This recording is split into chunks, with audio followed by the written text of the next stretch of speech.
Hello friends, आज આપણે બનાવીશું ક્રિસ્પી એવા માત્ર 10 જ મિનિટમાં લીલી મેથીના વડા। આ વડાને તમે લીલી ચટણી કે કેચઅપ કે ચા સાથે સર્વ કરી શકો છો।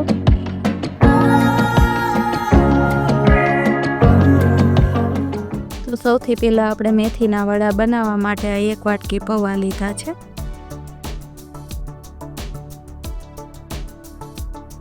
આ પૌવાને આપણે 2 થી 3 પાણીએ ધોઈને સાફ કરી લઈશું।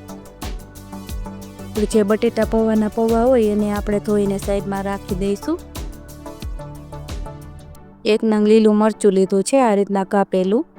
થોડુંક આપણે આદું આ રીતના કાપેલું લીધું છે। આ 6 થી 7 નંગ જેટલી લસણની કરી લીધી છે।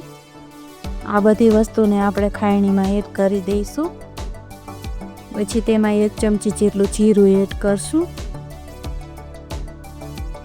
આ બધી વસ્તુને આપણે અધકચરી ખાંડી લઈશું। જો આ બધી વસ્તુને તમારે મિક્સરમાં વાટવી હોય ને તો મિક્સરમાં વાટી શકો છો। આ રીતના આપણે બધું ખાંડી લઈશું।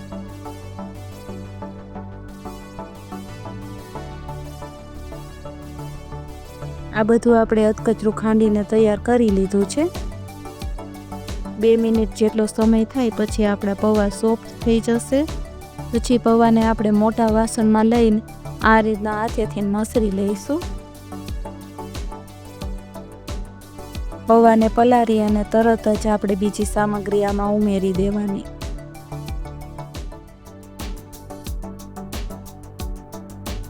પછી આ 1 વાટકો મેથીના પાન છે તેને આપણે એડ કરી દઈશું।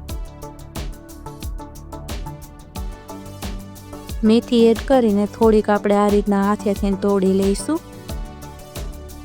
પાનને આપણે સુધારવાના નથી, આ રીતના આપણે હાથેથી ન તોડવાના છે। જો તમે મેથીને સુધારશો તો આ કડવા વધારે લાગશે, એટલે તેને આપણે આ રીતના હાથેથી જ કટ કરી લઈશું। તો આ આદુ મરચાં અને લસણને ખાંડીને રાખ્યું છે ને તેને એડ કરી દઈશું। પછી તેમાં 2 ચમચી જેટલા તલ એડ કરી દઈશું। અડધી ચમચી તેમાં તીખું લાલ મરચું એડ કરશું। પછી તેમાં અડધી ચમચી કાશ્મીરી લાલ મરચું એડ કરશું। થોડીક આપણે તેમાં હળદર એડ કરશું। પછી તેમાં આપણે સ્વાદ પ્રમાણે મીઠું એડ કરશું। પછી તેમાં અડધી ચમચી ધાણા જીરું એડ કરશું। હવે તેમાં નાખશું આપણે થોડીક હિંગ। 2 નંગ ડુંગળીને આ રીતના સ્લાઇસમાં કાપીને લીધી છે તેને એડ કરી દઈશું। આને આપણે સારી રીતે મસળી અને મિક્સ કરી લઈશું। પૌવા આપણે માત્ર ધોયા જ છે એટલે પૌવા સોફ્ટ થઈ ગયા છે।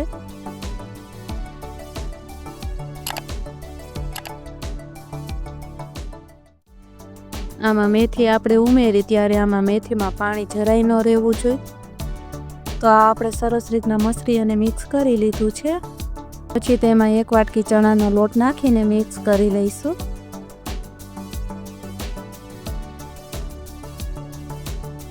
પછી આ મિશ્રણ આપણું ઢીલું છે તો હજી આમાં અડધી વાટકી ચણાનો લોટ નાખી અને મિક્સ કરી લઈશું।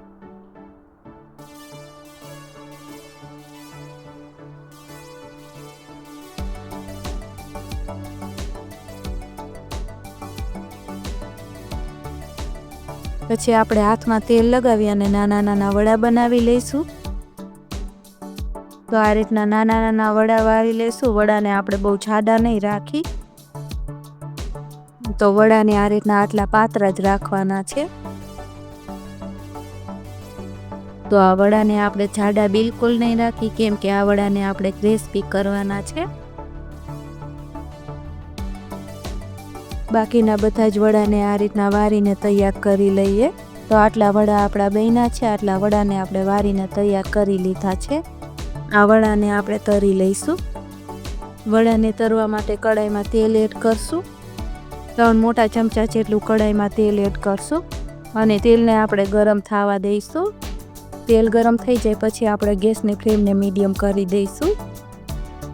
છૂટા છૂટા રહે એ રીતના આપણે તેલમાં વડાને રાખી દઈશું। તો જેટલા કડાઈમાં વડા આવે એ રીતના આપણે વડાને રાખી દઈશું। મીડિયમ ફ્લેમ ઉપર 2 સાઈડ ગોલ્ડન કલરના થાય ત્યાં સુધી તળી લઈશું। તેલ ગરમ હોય અને ઉમેરશો તો 1 મિનિટ જેટલો સમય થાય પછી તમારે એની સાઈડ ચેન્જ કરી લેવાની.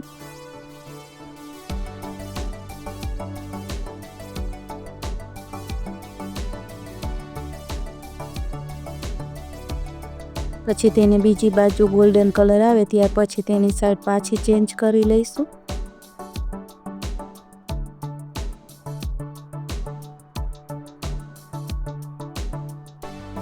અને તમે જોઈ શકો છો કે બે બાજુથી ક્રિસ્પી એવા અને ગોલ્ડન એવા થઈ જાય પછી આને આપણે બહાર કાઢી લઈશું.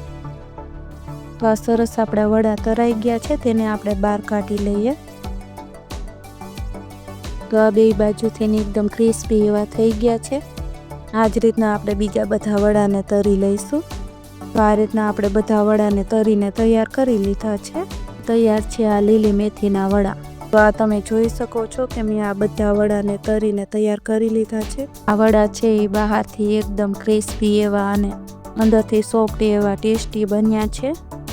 આ વડાને તમે ગરમ ગરમ સર્વ કરી શકો છો, ચટણી સાથે કે ટમેટો કેચઅપ સાથે કે ચા સાથે, તમે ગમે તેની સાથે સર્વ કરી શકો છો. તો આ રેસીપી તમે એકવાર જરૂર ટ્રાય કરજો. આ રેસીપી કેવી લાગી કમેન્ટ કરીને તમે જરૂર જણાવજો. જો રેસીપી સારી લાગી હોય તો વિડીયોને લાઈક કરજો અને વધારેમાં વધારે શેર કરજો અને ચેનલને સબસ્ક્રાઈબ કરીને બેલ આઇકનનું બટન દબાવી દેજો. ફરી મળીએ એક નવા વિડીયો સાથે. Thank you for watching.